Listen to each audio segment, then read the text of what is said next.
242장. 요서 벌판에 석양이 붉게 물들며 하늘을 검붉은 장막처럼 뒤덮었다. 그 붉은 빛은 마치 전장에 흐르는 피와도 같았다. 대무에는 말을 타고 그 광경을 잠시 음미하듯 바라보았다. 그의 옆에 있던 장문휴가 여유 있는 미소를 지으며 다가왔다. 전하, 이제 놈들에게 발해의 진짜 힘을 보여줄 때가 왔습니다. 그의 목소리에는 경쾌한 자신감이 깃들어 있었다. 대무에는 눈을 가늘게 뜨며 천천히 답했다. 그렇다 장문휴, 이제 그들에게 이 땅이 누구의 것인지 확실히 각인시켜주자. 정운 삼조고를 높이 들어라. 개마무사, 까마귀 전사의 긍지를 보여주자. 장문휴는 검을 번쩍 들어올리며 명령을 내렸다. 모두 돌격하라. 발해의 영광을 위해. 그의 목소리가 전장을 가로지르자마자 발해군은 일제히 앞으로 나아갔다. 개마무사들이 선두에 서서 적진을 향해 돌진했다. 그들의 중무장은 빛을 반사하며 번쩍였고 말발굽 소리는 전장 전체에 울려 퍼졌다. 그들이 칼날을 번쩍일 때마다 적들은 무자비하게 쓰러졌고 피가 튀며 땅을 적셨다. 개마무사들의 돌격은 거침없었다. 그들의 칼은 살을 갈랐고 적의 비명은 그들의 발굽 아래 깔렸다. 한 무사가 외쳤다. 무자비하게 밀어붙여라. 발해의 위엄을 보여줘라. 전장은 피비린내와 혼돈으로 가득 찼다. 좌익의 걸사비우와 우익의 생해, 생천이 이끄는 경기병들은 날렵한 움직임으로 적의 퇴로를 차단했다. 걸사비우가 외쳤다. 퇴로를 끊어라. 놈들이 숨 쉴 틈도 주지 말라. 그들의 말은 흙먼지를 일으키며 적진을 휘젓고 다녔다. 적들은 도망치려 했으나 어디로도 갈 곳이 없었다. 그들의 절망은 발해군의 무자비한 공격 속에 짓밟혔다. 대무에는 이 광경을 바라보며 비릿한 미소를 지었다. 이제 놈들은 출구가 없다. 모든 길은 닫혀버렸다. 모조리 죽여버려라. 까마귀 지옥문을 열어라. 장문휴는 유쾌하게 웃으며 말했다. 그들이 얻어낼 유일한 것은 우리의 자비로우신 검일 뿐이다. 하지만 자비란 우리 발해군의 사전에 존재하지 않는 단어이니 놈들에게 남은 것은 절망뿐이다. 적군의 지휘관들은 사방에서 아우성치는 병사들을 진정시키려 했지만 전장은 이미 혼돈의 도가니 속으로 빠져들었다. 발해군의 칼날이 번개처럼 내리꽂힐 때마다 적들은 비명을 지르며 쓰러졌고 땅은 그들의 피로 물들었다. 개마무사들은 무자비하게 적진을 뚫고 나가며 뒤따라오는 기병들이 그 틈을 파고들었다. 적들은 갈팡질팡하며 어디로도 도망치지 못한 채 무너져 내렸다. 걸사비우는 거대한 도끼를 들고 전장 한가운데로 돌진했다. 그의 도끼는 마치 무쇠로 만들어진 파도처럼 무겁고 강력했다. 걸사비우의 도끼가 적의 갑옷을 박살내며 살점을 가르는 소리가 전장에 울려 퍼졌다. 너희의 살은 나의 도끼를 채우고 피는 이 땅을 적실 것이다. 걸사비우는 거친 목소리로 외쳤다. 그의 움직임은 느리고 묵직했지만 그 무게감 속에는 오랜 전투 경험이 녹아 있었다. 걸사비우의 도끼가 한번 휘둘러질 때마다 적의 대오가 산산이 부서졌다. 모조리 베어버리겠다. 이 도끼에서 벗어날 자는 없다. 그의 도끼는 단 한 번의 일격으로도 적의 전의를 꺾었고 전장은 그의 무용을 증명하는 피와 뼈의 잔해로 가득 찼다. 생해는 검을 들어올리며 느린 호흡을 고르더니 전장을 가로지르며 다가오는 적들을 주시했다. 그의 움직임은 부드러웠고 마치 고요한 물결처럼 자연스러웠다. 하지만 그 검이 번뜩일 때마다 적의 갑옷은 갈라졌고 피가 솟구쳤다. 생해는 조용히 중얼거렸다. 너희의 목숨은 내 검의 먹잇감일 뿐이다. 생해의 검은 나이와 함께 닳아버리지 않았다. 오히려 더 정교하게 벼려져 있었다. 그는 주저함 없이 적의 급소를 향해 검을 내리꽂았고 숨조차 허락하지 않겠다. 그의 칼날에 스치는 바람 소리조차 차가웠다. 젊은 장수 장문휴는 전장 반대편에서 번개처럼 날렵하게 움직였다. 그의 검은 바람을 가르듯 빠르게 휘둘러졌고 그가 지나간 자리마다 적들은 쓰러졌다. 나를 막을 자가 있다면 나와 싸워라. 발해의 검은 결코 멈추지 않는다. 장문휴는 전장 속에서 마치 춤을 추듯 유연하게 움직이며 적의 방어선을 뚫고 깊숙이 파고들었다. 오늘 이 자리에서 너희 모두를 무릎 꿇리겠다. 그의 검이 휘둘러질 때마다 적들은 찢겨져 나가며 피가 흩뿌려졌다. 전투가 절정에 이르자 생해는 잠시 숨을 고르며 전장을 둘러보았다. 그의 눈에는 이미 승리를 예감한 확신이 서려 있었다. 걸사비우는 도끼를 높이 들고 마지막 일격을 준비했다. 그들의 움직임은 마치 무겁고 거대한 파도가 적들을 삼켜버리는 것 같았다. 대무에는 적의 혼란을 간파하며 말 위에서 천천히 주위를 둘러보았다. 전장의 비명과 금속이 부딪히는 소리가 그의 귀에 생생하게 들려왔다. 적의 심장에 삼조고를 꽂아라. 발해가 이 땅의 주인임을 만천해 알려라. 까마귀 지옥을 보여주어라. 그가 맹렬히 소리쳤다. 장문휴가 대무의 옆에서 삼조고 깃발을 높이 들며 외쳤다. 삼조고 만세, 발해 만세, 까마귀 만세. 전하, 저 서쪽 하늘에 걸린 태양이 곧 저물 것입니다. 오늘의 전투는 우리의 것이 될 것입니다. 대무에는 검을 높이 치켜들며 마지막 돌격을 지휘했다. 우리는 발해다. 우리의 이름을 기억하게 하라. 그의 목소리는 전장을 가득 채웠고 발해군의 병사들은 그 외침에 더욱 용기를 얻어 적들을 몰아붙였다. 적진의 마지막 방어선이 무너질 때 대무해와 장문휴는 말을 타고 전장을 가로지르며 적들의 패배를 확인했다. 적군의 지휘관들이 하나둘씩 항복의 깃발을 올리기 시작했다.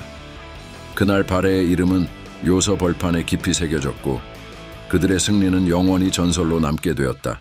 243장. 전장은 마치 불타는 화로 속에서 벗어난 후의 잔해처럼 고요해졌으나 그 고요함은 차가운 죽음의 그림자와 함께했다. 피로 물든 땅은 이미 굳어버린 붉은 잔영을 남기며 바람이 불 때마다 마른 피냄새가 코를 찔렀다. 하늘에는 구름이 드리워져 희미한 태양빛조차 이 땅을 외면한 듯 어둑한 그림자만이 남아있었다. 전장에 널린 적군의 시체는 말 그대로 산을 이루었고 피가 흘러 작은 강을 이루었다. 병사들은 그 광경을 보며 침묵할 수밖에 없었다. 그들의 마음속에는 승리의 환희보다는 죽음의 무게가 더 크게 자리 잡고 있었다. 대무의 태자 저하 대승입니다. 생애의 목소리는 간신히 들릴 정도로 힘이 빠져 있었다. 적의 시체가 수도 없습니다, 저하. 그의 목소리에는 자랑스러움이 서려 있었으나 그 역시 피로에 찌든 듯했다. 그동안 겪었던 수많은 전투가 그의 어깨 위에 무겁게 내려앉아 있었다. 그들의 승리는 결코 값싸지 않았다. 적들의 시체가 쌓여 산을 이루었지만 그 산 위에 남겨진 것은 피로에 지친 병사들의 고통스러운 숨결뿐이었다. 대무에는 전장을 둘러보며 고개를 끄덕였다. 그의 얼굴에는 한숨과도 같은 미소가 걸쳐져 있었다. 다들 정말 훌륭히 해주었소. 이 모든 것이 장군님들 덕분이오. 나이가 무색할 정도로 말이오. 그의 목소리에는 전장 전체를 감싸는 듯한 중후한 울림이 있었다. 그러나 그 울림 속에는 지치고 상처받은 병사들에 대한 깊은 연민과 함께 전장의 참혹함에 대한 무거운 현실감이 묻어 있었다. 생애와 걸사비우는 그의 말을 듣고 잠시 서로를 바라보았다. 그들의 얼굴에는 지친 기색이 역력했지만 그 눈빛만큼은 여전히 강렬했다. 마치 전쟁의 여운 속에서 아직도 불타고 있는 듯했다.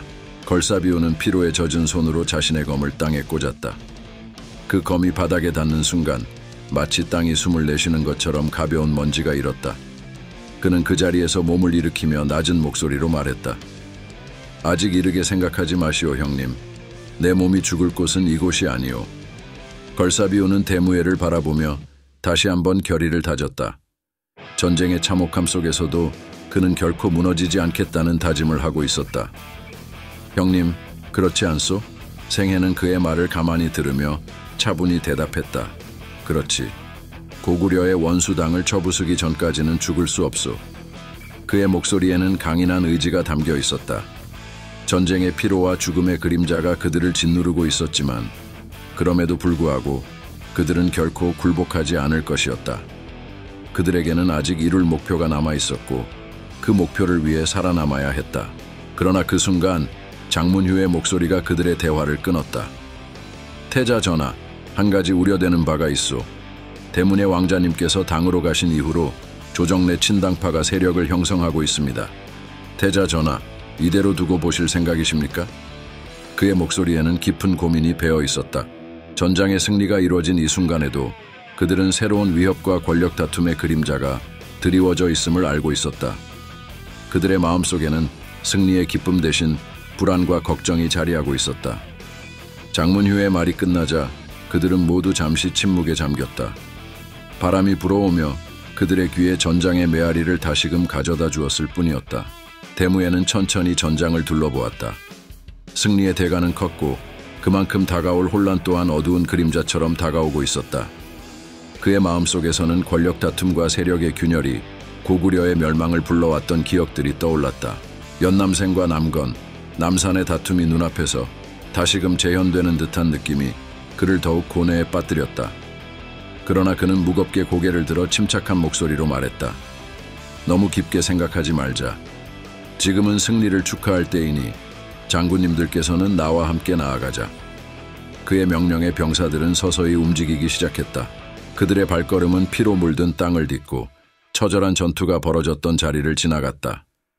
붉게 물든 하늘 아래에서 그들은 또 다른 전쟁이 그들을 기다리고 있음을 직감했다. 비록 전장은 고요해졌지만 그들의 마음속에는 여전히 강한 결의가 불타고 있었다. 244장. 당의 조정은 한바탕 난리였다. 마치 폭풍이 휘몰아친 후의 혼란처럼 정악은 소란과 불안으로 가득했다. 붉은 비단으로 장식된 벽과 금빛으로 빛나는 기둥들이 있는 호화로운 궁전이었지만 그 안에서 울려 퍼지는 황제의 분노는 그 모든 화려함을 잿빛으로 물들게 했다. 당 중종은 어좌에 앉아 두 손으로 팔걸이를 움켜쥐며 그동안 억누르고 있던 분노를 폭발시켰다. 그의 얼굴은 분노로 일그러져 있었고 깊게 패인 이마의 주름은 더욱 짙어졌다. 그가 쏟아내는 말들은 마치 불타는 화살처럼 조정의 대신들을 향해 날아갔다. 어찌된 일인가? 발해가 감히 거란을 공격했다니. 놈들이 짐의 허락도 없이 군을 움직이다니. 도대체 이게 무슨 일이란 말이냐? 중종의 목소리는 천둥처럼 울려 퍼졌고 그 음성은 전각의 기둥을 타고 울려 퍼졌다. 대신들은 얼굴을 찌푸리며 침묵을 지켰다. 누구도 이 분노의 불길에 자신을 던지고 싶지 않았다. 대문에는 침착하게 한 걸음 앞으로 나섰다. 그의 얼굴은 고뇌로 가득했지만 눈빛만큼은 결단에 찬 빛을 띠고 있었다. 그는 머리를 깊이 숙이며 천천히 입을 열었다. 폐하, 소인이 감히 이 모든 것이 형님, 대무예의 독단적인 행동임을 고하옵니다. 그의 목소리는 차분했지만 그 속에 감춰진 복잡한 감정은 미묘하게 드러났다. 소인이 여러 차례 간청드렸으나 대무예는 포악한 성품을 지닌 자로 옳은 일을 행할 지혜가 없는 자입니다. 하지만 그는 고왕의 후계자로 널리 인정받아 계루군왕으로 책봉된 자이옵니다. 소인에게는 이를 막을 힘이 없사옵니다. 부디 용서해 주시옵소서. 대문예의 말이 끝나자 조정은 무거운 침묵에 빠졌다. 그의 말은 마치 거친 바람처럼 황제의 분노를 잠시 가라앉혔다. 중종은 대문예를 날카롭게 쳐다보았다. 그의 눈빛에는 여전히 분노가 서려 있었지만 그 분노는 어느 정도 억눌러진 상태였다. 중종은 입을 굳게 다문 채 침묵을 지켰다. 마침내 그는 낮은 목소리로 물었다. 대문예, 그대는 대무예의 의도를 어찌 생각하는가? 대문예는 잠시 머뭇거리다 대답했다. 폐하, 대무예는 고구려의 옛 영광을 되찾고자 하는 열망에 사로잡혀 있사옵니다. 그의 마음속에는 고왕의 뜻을 잇겠다는 의지가 있지만 그 방법이 지나치게 과격하옵니다. 중종은 북방의 혼란스러운 정세를 머릿속에 그리며 생각에 잠겼다. 고구려를 멸망시키고 북방을 평정했다고 여겼던 것이 오히려 새로운 혼란을 불러일으킨 원인이 되었다. 그는 한숨을 내쉬며 말했다. 이것이 짐의 잘못인가? 돌궐, 거란, 해족, 흑수말갈 등이 무질서하게 난립하는 북방은 당의 힘이 미치지 못하는 영역이었다. 그 틈을 타 발해가 일어나 요동을 장악하고 고구려의 옛 영토를 되찾아가며 요석까지 치고 내려오니 짐의 가슴은 답답함으로 가득하다. 대문예는 황제의 고뇌를 읽어내며 신중히 입을 열었다. 폐하, 소인이 감히 한 말씀 올려도 되겠나이까? 중종은 그의 말에 고개를 끄덕였다. 말해 보거라. 대문예는 다시 한번 머리를 숙이며 조용한 목소리로 제안을 내놓았다. 흑수말가를 이용해 보심이 어떠하십니까? 중종은 순간 의아한 표정을 지었다. 흑수말갈? 그들은 발해에 복속된 것이 아닌가? 대문예는 침착하게 답변을 이어갔다. 폐하, 맞습니다. 그러나 요동 동북부를 점령하긴 하였으나 흑수말갈 부족 전체가 발해를 섬기는 것은 아니옵니다.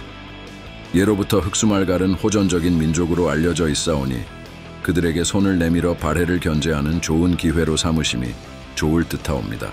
중종은 대문예의 제안을 곰곰이 되새기며 점차 그의 얼굴에 미소가 번졌다. 과연 옳은 말이다. 그는 고개를 끄덕이며 대문예를 지그시 바라보았다. 짐이 그대만은 반드시 지켜주겠노라. 대인, 구독과 좋아요 부탁드리겠습니다. 쏘인, 목숨을 바치겠습니다.